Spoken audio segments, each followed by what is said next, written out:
Hi, my name is Martin Kenny.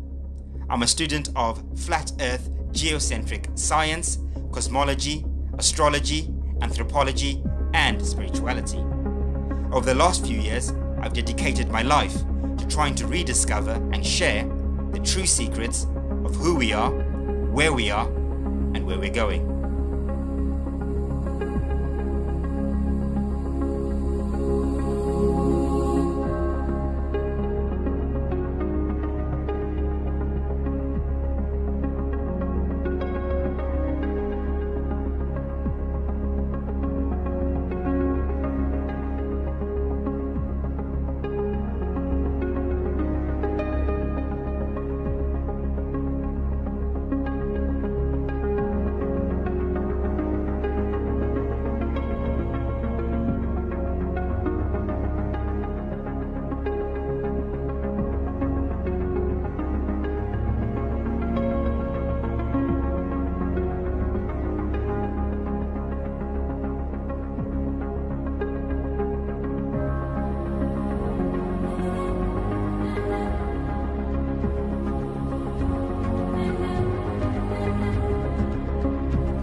Observers around the world greeted its arrival as day dissolved to night.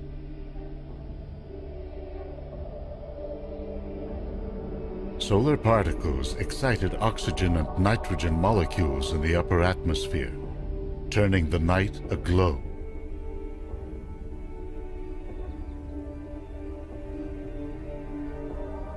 The northern and southern lights are usually visible only at the poles. That night, they stretched all the way to the tropics. Watching from a campsite in the Colorado Rockies, a journalist described an auroral light so bright that one could easily read common print.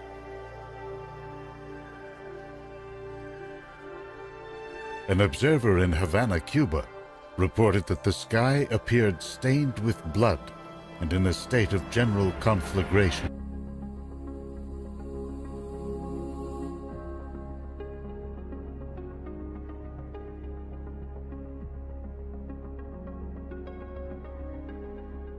San Diego scientist estimates a solar megastorm could erupt and wreak havoc on Earth by the year 2020. In today's technologically dependent world, such an event could be catastrophic. It could cause major blackouts and disrupt daily life for some say up to 10 years. RT's Brigida Santos joins me tonight from Los Angeles for more on this. This is about the scariest news I've heard all week long, outside of all the fake news that is supposed to be the truth. Brigida, what are the odds of this happening? What are these scientists saying? These scientists say that there is a 12.5% chance that this could happen by the year 2020. Now, there are small solar eruptions that happen all the time, but a large one that could cause damage that we are talking about here happen very rarely. Now, this prediction comes from a team of scientists at the Predictive Science Center in San Diego, California. And what they did was they looked at historical patterns of this type of activity on the sun. And while the occurrence of a catastrophic event is rare, it has happened in the past. And in fact, over 150 years ago in 1859, the largest ever recorded solar storm took place, and it is known as the Carrington event. Now, during that event, telegraph stations caught on fire, the major networks had outages, and magnetic fields were disturbed as well. So if this happens now, it could be even more catastrophic, as you said, because we rely on technology more and more than ever. I mean, we can only speculate what the consequences would be if an event like this took place today. Yes, so some things that scientists are saying could happen is that the grid could go down, the power grid, and power lines would take a long time to get back up and running. And from there, it would affect everything in the way that a domino effect happens. So one thing will go down, like satellites or the GPS systems, and then from there, power lines and gas leaks could happen, and they're saying that astronauts could die in space because they wouldn't have a way to get back to Earth or talk to anybody to figure out how to save themselves. So these are all very doomsday events that could happen, and the chances are slim. But if something were to happen and we did observe a large solar flare, the bad news is we would not have very much time to figure out how to prevent this from happening, Ed.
as day dissolved to night.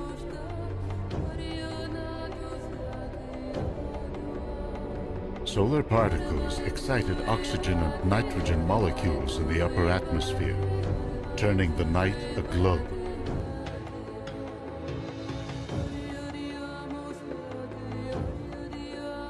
The northern and southern lights are usually visible only at the poles. That night, they stretched all the way to the tropics. Watching from a campsite in the Colorado Rockies, a journalist described an auroral light so bright that one could easily read common print.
What's ID 2020?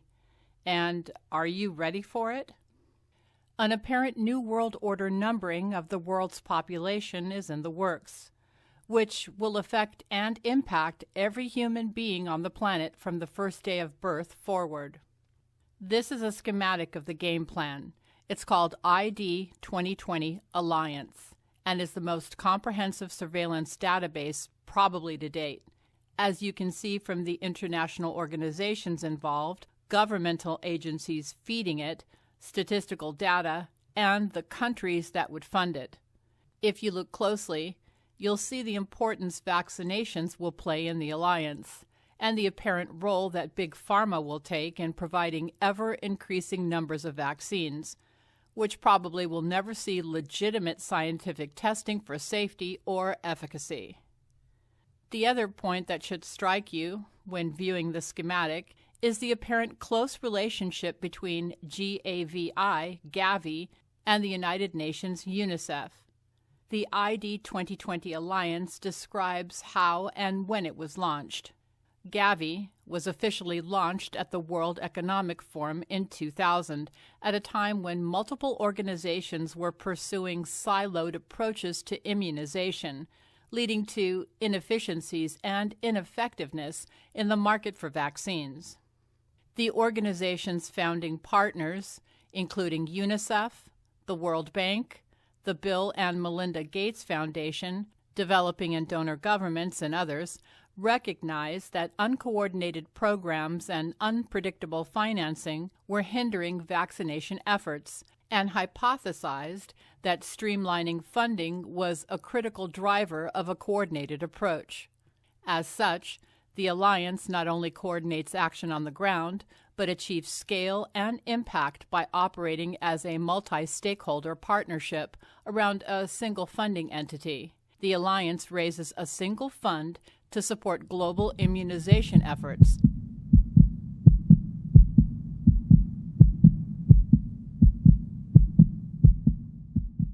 This is quite huge, Tom. We're just getting some breaking news out of Michel Barnier saying that the EU Commissioner or the EU Commission has decided that the Brexit transition will end on December 31st, 2020. So hear me out. This is the big news that we just had today. This is the first time I hear this timeline. What it basically, I think, means is that the transition period starts as soon as they agree on the transition period.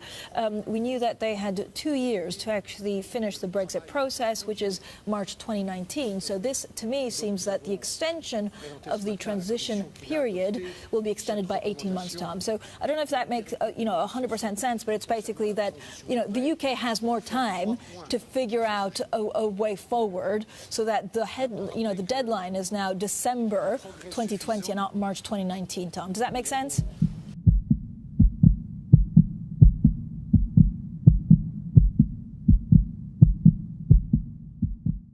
Over the last 30 years, the EU has invested more than 200 billion euros in research and innovation.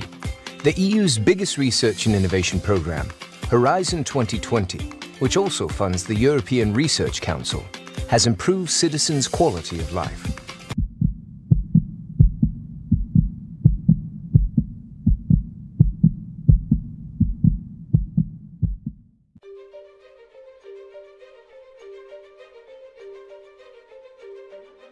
Immunisation saves lives and brings great social and economic return.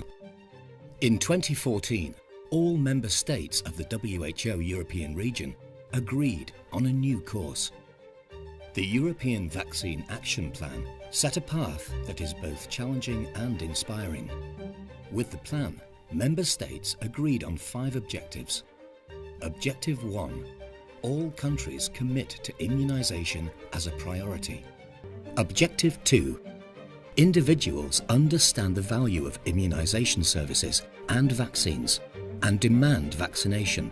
This is about every individual, family, community, about making sure that people understand and trust vaccination and the authorities that deliver it. We want individuals to demand immunisation as their right and as their responsibility. We need to understand the complex and context-specific attitudes to vaccination and refine our messages and communication so that no one is excluded. Objective 3. The benefits of vaccination are equitably extended to all people through tailored, innovative strategies. Every individual should be protected, irrespective of age, gender, socioeconomic status, geographical location, ethnicity, nationality, or religious affiliation. We need to make sure that immunisation policies are non-discriminatory and that immunisation services are user-friendly. With electronic immunisation registries, we will know who has not been vaccinated, where they are, and which communities they are a part of. This will be a giant step forward. But we need to take it further to understand why they are not vaccinated and to tailor our immunisation programmes and services accordingly. Objective 4. Strong immunisation systems are an integral part of a well-functioning health system. Protecting our populations against vaccine-preventable diseases requires continued investment. We need resilient programs with knowledgeable health workers, strong monitoring and surveillance systems, and supply chains that deliver the right vaccines to the right place at the right time. We also need to work in synergy with other healthcare programs and integrate immunisation program functions with the functions of the overall health system. Objective 5. Immunisation programs have sustainable access to predictable funding and high-quality supply. New vaccines and technologies provide opportunities to protect children, teenagers and adults against even more diseases. With the European Vaccine Action Plan, Member States set a new path towards the vision of a European region free of vaccine-preventable diseases. But the plan is more than visions and dreams. Each objective is rooted in specific indicators so that we can measure progress and document successes.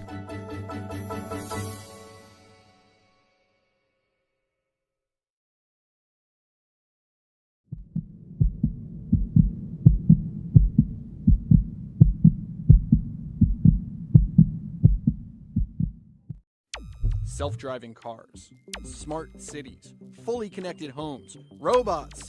This is the future, and it will be powered by 5G. The G stands for generation, as in next generation wireless network, and it's going to be fast. About 10 times faster than the 4G network on your phone right now. Today it takes about 6 minutes to download a 3D movie on 4G.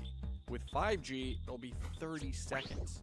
But 5G is about more than just super fast downloads and fewer dropped calls. It's really about connecting the Internet of Things. All those sensors, thermostats, cars, robots.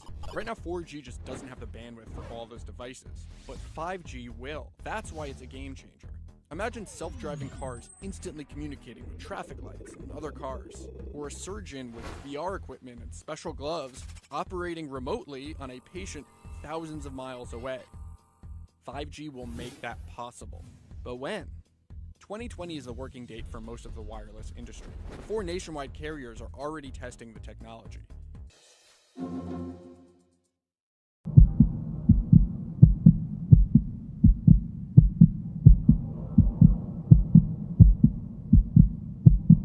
Lisa Haven here. Well, Americans are going to be and already are forced to comply by October 1st, 2020.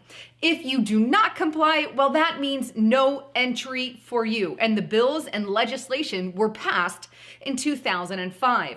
What am I talking about? Well, many of you probably already heard about this, but I want to bring it back up because I think it's a very critical point that we are at in our society today. I am talking about the real ID. Now, if you've gone to the DMV lately, you may have gotten a notice or some kind of new requirement stating that you cannot fly, nor can you, well, enter any federal buildings if you don't comply with the new federal national ID called a real ID.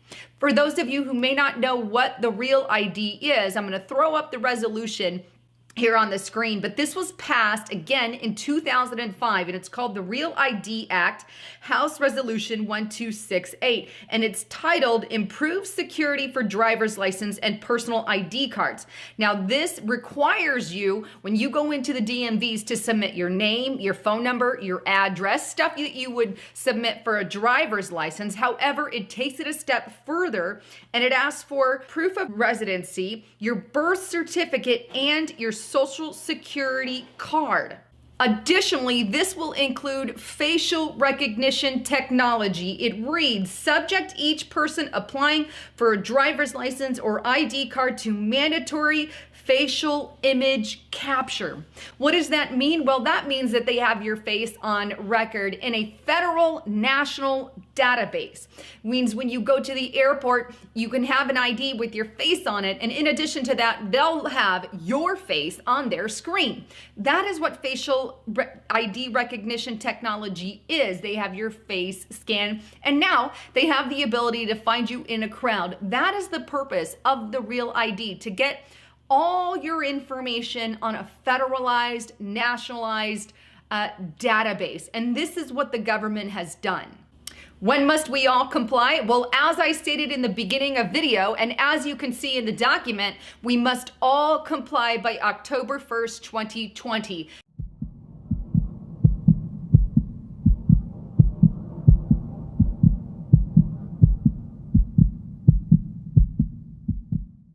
Now, for the last couple of years, I've brought up an organization known as Daigle. Now, Daigle does certain contract work for the government. It works for various departments.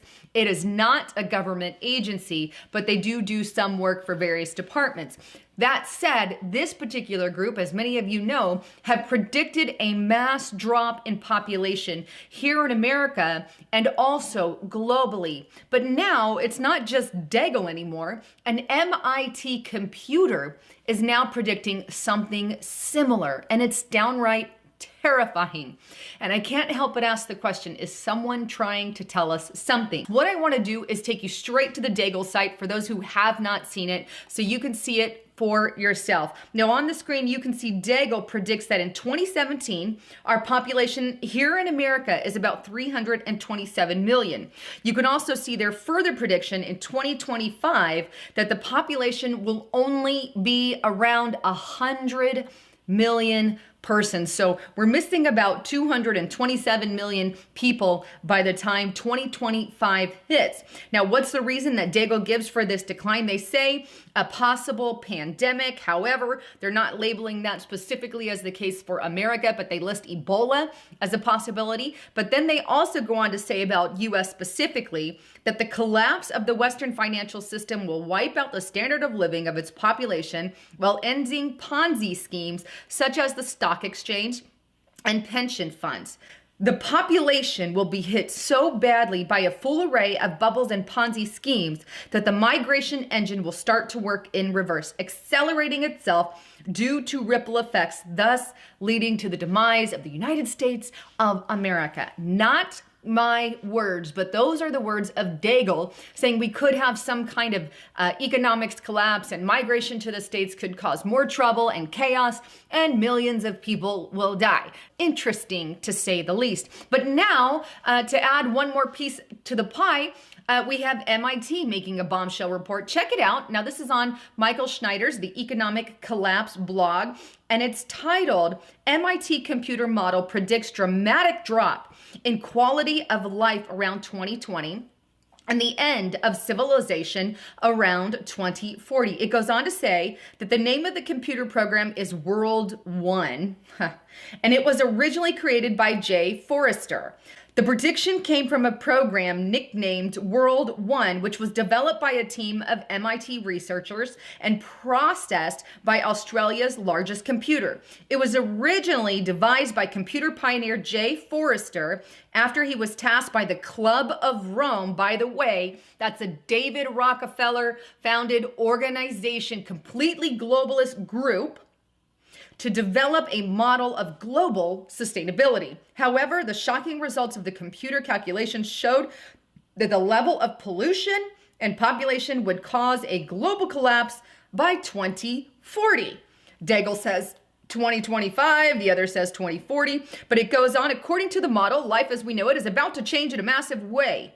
At this time, the broadcasters address the audience. At around 2020, the condition of the planet becomes highly critical. If we do nothing about it, the quality of life goes down to zero. Pollution becomes so serious, it will start to kill people, which in turn will cause the population to diminish lower than it was in the 1900s. In the 1900s, by the way, it was 1.6 billion people. Today, we have about 7.6 billion people on the planet. So they're talking about a 6 billion person decline globally by 2020. At this stage, around 2040 to 2050, civilized life as we know it on the planet will cease to exist. Now, Michael Snyder, the author, goes on to ask the question, maybe this is a glimpse into the kind of future the globalists believe is coming in the future.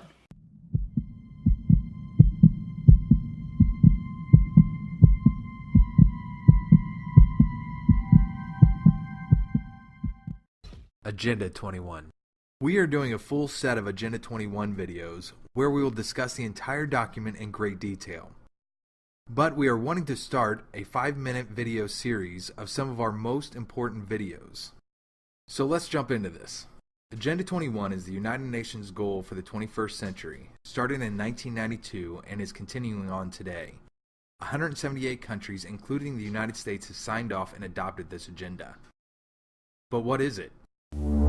At its core, Agenda 21 is about control. Control over land, natural resources, and entire populations. It seeks to control the air by regulation of carbon emissions, the ground by sustainable development, and the sea through environmental regulations. Officially stated, Agenda 21 is a comprehensive plan of action to be taken globally, nationally, and locally by organizations of the United Nations system, governments, and major groups in every area in which human impacts on the environment. Because being human will always have an impact on the environment, Agenda 21 paves the way for extraordinary UN control. When you boil it down, there are 9 basic tenets of Agenda 21. Move citizens off private land and into urban housing. Create vast wilderness spaces inhabited by large carnivores. Eliminate cars and create walkable cities. Support chosen private businesses with public funds for sustainable development. Make policy decisions that favor the greater good over individuals. Drastically reduce the use of power, water, and anything else that creates carbon pollution. Use bureaucracies to make sweeping decisions outside of democratic processes. Increase taxes, fees, and regulations. And finally, implement policies meant to incentivize a reduced population.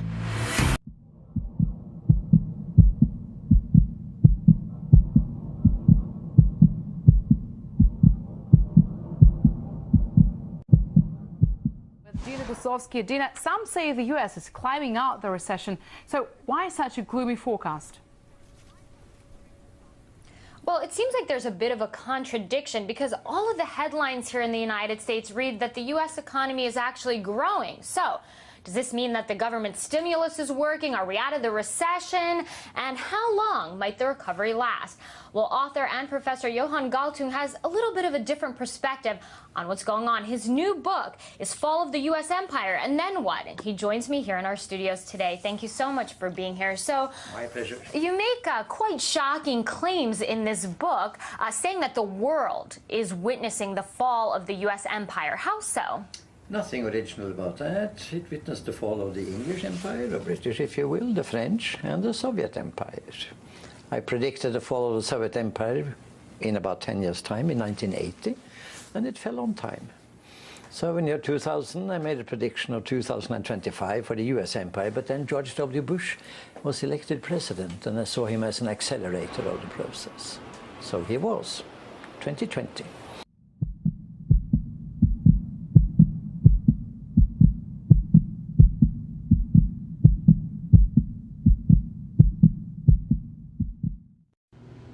In 1983, U.S. President Ronald Reagan proposed an ambitious strategic defense initiative in space, which became known as Star Wars.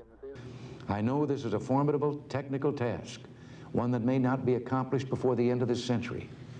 The deadline came and went, and the plan was never fully realized.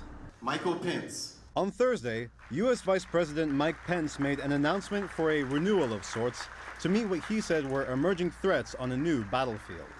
The time has come to establish the United States Space Force. It would be the country's 6th military branch. Pence said the goal is to have the U.S. Space Force up and running by 2020.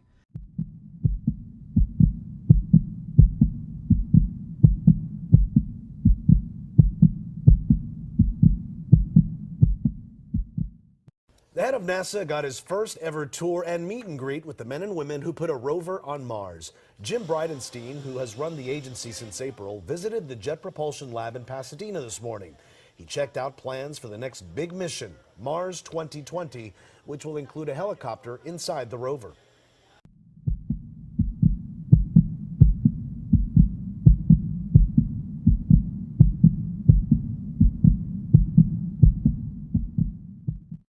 A southwestern China city wants to launch a fake moon into the sky by 2020.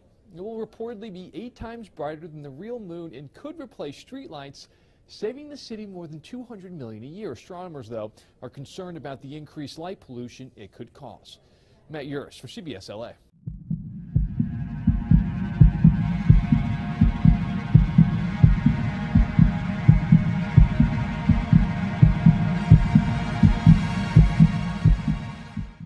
Humanity's Major Transition from the Age of Pisces to Aquarius by Arjun Walia.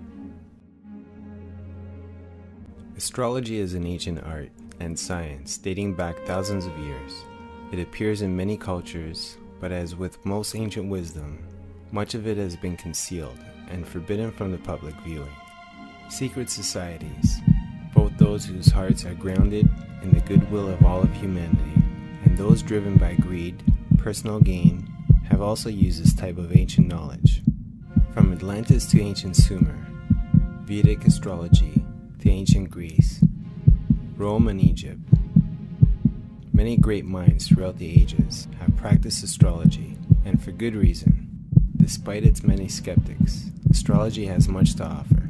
It's also important to mention here that many of our founding fathers of modern science, especially in the fields of mathematics, and physics, and quantum physics, were all spiritual mystics. Today, science begins to study non-physical phenomena. It will make more progress in one decade than in all the previous centuries of its existence. Nikola Tesla. The New Age astrologers man began at the dawn of Christianity. Prior to this, we had the secret societies, concepts like the Philosopher's Stone and other magical concepts, including the use of magic and sorcery. With the advent of Christianity, the concept of God took their place. Yet more recently, concepts that were used and practiced prior to the beginning of modern-day religion have been emerging once more, which is interesting because we are at the end of an age and transitioning into a new one. There is discrepancy among experts where exactly we are, but most seem to agree that we are in a very important transition period. In Western astrology, we are transitioning from the age of Pisces to the age of Aquarius.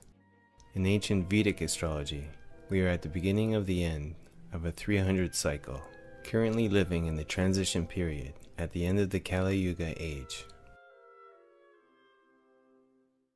The Vedic doctrine also tells us what Western astrology philosophies do and correlates with the cycles described by ancient Native American wisdom as well. They tell us we are living in the age of darkness, also described in the Mahabharata, a time where mental capabilities reach their lowest point and moral virtue is stripped from the earth. As independent researcher Bibhu Dev Misra writes, when the world's soul is full of blackness and corruption, and only a small fraction of virtue remains, it slowly dwindles to zero. At the end of the Kali Yuga, men turn to wickedness, disease, lethargy, anger, anguish, and fear of scarcity dominate. penance, sacrifices, and religions. These descriptions accurately reflect our society's progression. As we move through modern history, this past age, which has lasted approximately 2,100 years, is coming to an end. A conclusion marked by a time when global tensions have never been so high. During this age, humanity has indeed experienced the most darkness, and so it seems, the more ancient a civilization, the more spiritually and technologically advanced they might have been. Also interesting because after this age ends, we will be cycling back to the beginning of an age that hasn't been seen since the time of great knowledge and understanding of the spiritual sciences, mysticism, consciousness, and nonism in general. This all seems to be part of a massive shift in collective consciousness that is going on today. Carl Jung's explanation. Dr. Jung writes, "As we know from ancient Egyptian history, these events are symptoms of psychic changes that always appear at the end of one Platonic month and at the beginning of another.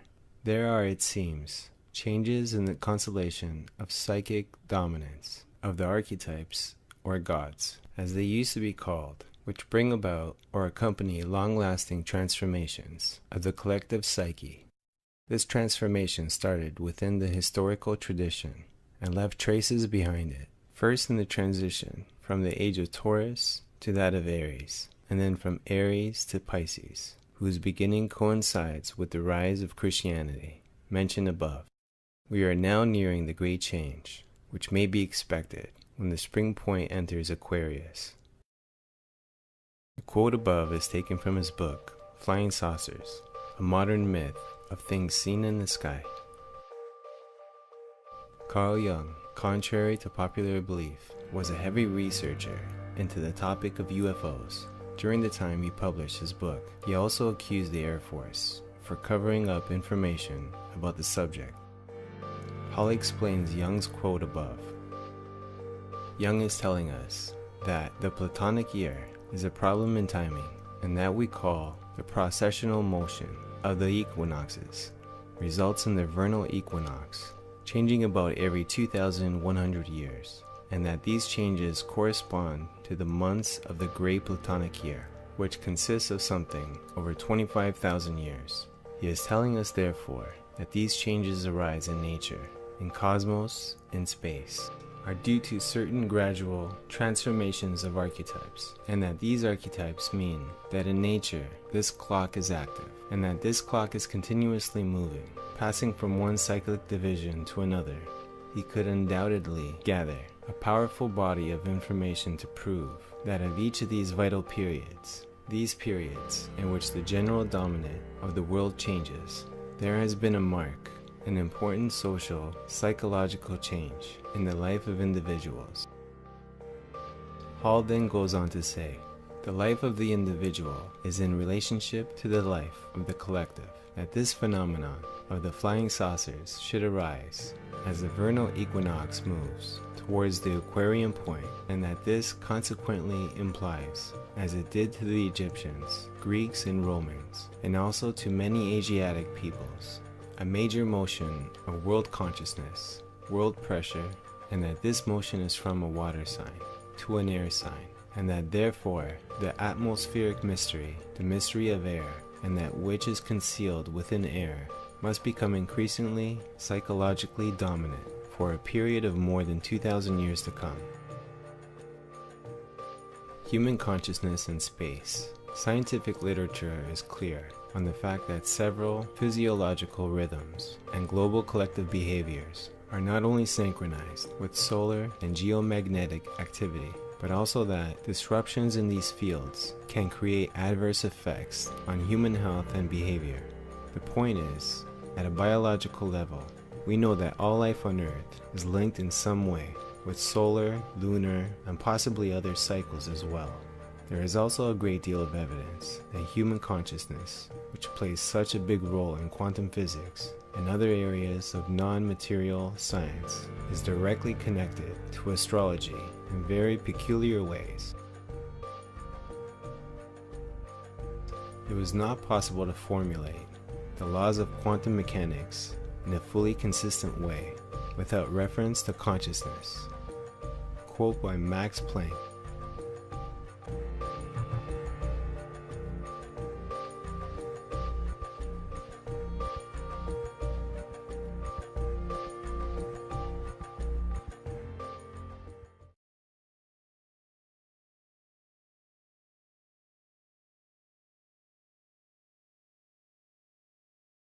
Hey, thanks for joining me. Hope you're doing well. About every 2,000 years, our Earth realm and those inhabiting it undergo a shift from one age to another, each age ruled by one of the 12 astrological zodiac signs, and each age corresponding to the traits of the sign which rules it. For example, if we were in the age of Cancer, there would be a great social emphasis on family, housing, food, and fertility. If we were in the age of Gemini, we would be witnessing great emphasis on communication, surface-level interactions, and information. At the present time, we are going through a transition, yet another shift of the ages, from the age of Pisces to the age of Aquarius. The age of Pisces began around the time when Jesus Christ is said to have been incarnated, what many label the Common Era. Positively, Pisces has to do with the arts, humanities, intuition, religion, and mysticism. But negatively, it has to do with deception, illusion, secrets, mysteries, addiction, and hidden schemes. This is why the age of Pisces could have very well been called the age of deception or age of illusion. And we can just look around and see the residual deceptions and illusions in every aspect of life. These deceptions were established and nurtured in the age of Pisces. The energy extraction matrix, the artificial and parasitic system all around us, aims to con us into buying into this illusory Piscean paradigm. One where humanity is preoccupied with unnatural, oppressive, and hierarchical systems of control and regulation. The media, banks, academia, government, medicine, toxic food, celebrities, war. These are all things which rely on deception in order to be validated and considered acceptable. The sign of Pisces is the two fish with their tails tied together, swimming in opposite directions. This symbolizes the struggle and the gap between spirit and matter, and this gap allowed illusions and deception to run rampant in the age of Pisces. The interconnectedness of everything was able to be ignored or pushed away during this time in favor of illusions. The fish are pulling away from each other. This is the tug of war between the material and spiritual. On the other hand, the water bear, the Aquarian symbol, mixes his bucket of water with the waters below. This is a merging, a blending of the material and spiritual, which were previously at odds with one another, but are now coming together in perfect union. This is what this awakening, this shift in awareness we're experiencing is. It's moving away from the age of Pisces into the age of Aquarius. No longer are we tied together like the fish, but are now free to interact with our higher selves in a more intertwined way that we previously could not. The age of Aquarius is a time of the merging of opposites, the masculine and feminine, the yin and yang, a time when duality can be conquered and resolved. The polarized aspects within each of us are being called to work together. Now more than ever, we have the ability to bring messages from the divine into the material world. Again, pouring the waters from above and merging them below. Everything is developing on this earthly plane as a celestial drama being played out before our eyes. And this transition we're in has chapters to it. The chapter we are currently in is the unveiling. The illusions have been lifted for all to see, and now is the time when more and more are discovering their true essence, that they are not just animals living a meaningless life, but are inseparable from the creative force which flows through all of us, multidimensional creators who are experiencing this lifetime to contribute to the higher order of all. Just as deception sprang up over time during the age of Pisces, these very deceptions will slowly erode away as liberation and harmony makes its way into the collective. However, as with all change, there are often those who try to maintain the status quo, the old Piscean system. And there are also growing pains, a purge, a detox. This transition is therefore causing great turmoil in order to make way for the new paradigm based in unity and abundance. So everything with Piscean values is being exposed for what they are, illusions. Many see this disruption and think the world is falling apart and things are getting worse. But this isn't the case. This is simply a breakdown of the old in order to make way for the new. After all, we cannot rebuild until we destroy what doesn't serve us anymore. In this Aquarian age, each of us are being asked to make a choice. We can cling to the old, outdated values, or adopt the new, evolving ones. The job of the Aquarius is to challenge authority, tear down existing structures, and replace the outdated with something better. But this isn't automatic, as nothing is guaranteed. So although the water bearer calls, it will ultimately be up to us, all of humanity, to decide which direction we take in this new age of Aquarius. It's through the synergistic efforts of all individuals that the collective consciousness is changed. This is why it's more dire than ever to get rid of habits that bind you. Stop eating animal products, clean out your body, mind, and heart. And because manifestation is increasing, so is this cleansing process if one chooses to engage in it. The exact date of when the age of Pisces ended is still a subject of debate, but most point at the year 2012 as the time when we left the age of Pisces. The scare of 2012 being a catastrophic doomsday event is the result of the elite turning this wonderful transition into something dark and scary. The prophecies of George Orwell's 1984 and the multiple dystopian movies that have come out recently are only here to infect us with pessimism for this coming age. But there's nothing to fear. The age of Aquarius is here, and the transitory period is now. When we pour down the healing waters of Aquarius, we wash away the old structures. We plant the seeds of new, higher experiences and identities, and become renewed. Will we choose unity or cling on to the old? That is the overarching question at the moment. The energy right now is perfect for healing, so keep your intentions pure, heart and mind set on what's harmonizing. Sit back and watch this story unfold. Thank you so much for watching. I love you all.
abounding. No more pompous or derision, golden living dreams of vision, mystic crystal revelation, and the mind's true liberation of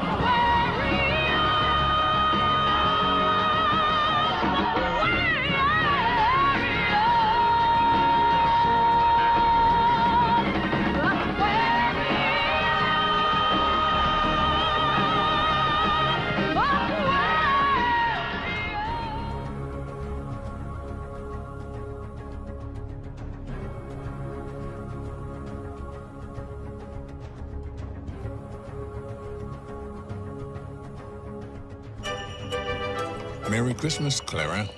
Godfather. Your gift this year will be something you'll never forget. Most people don't realize there are troubled realms within our world.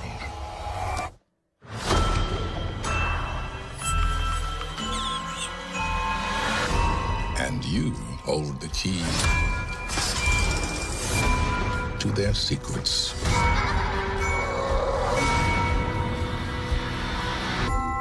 Remember, Clara, nothing is as it seems. Where am I? You're in the Four Realms, Princess Clara. Princess? At your service, Your Majesty. Maybe I have been spending too much time in the attic. Welcome to our world. The land of snowflakes. The land of flowers. And the land of sweets. But in the fourth realm, this is where our troubles began. Mother Ginger started this war. Don't you know it's dangerous here? I hope you'll be the one to finish it. It's time to save the kingdom. It's just the laws of physics. Do those laws always work? As far as I know. Ready. Go!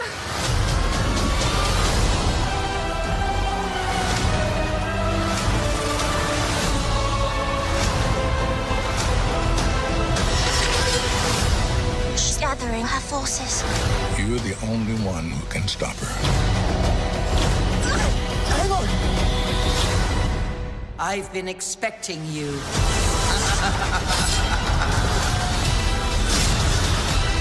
It's time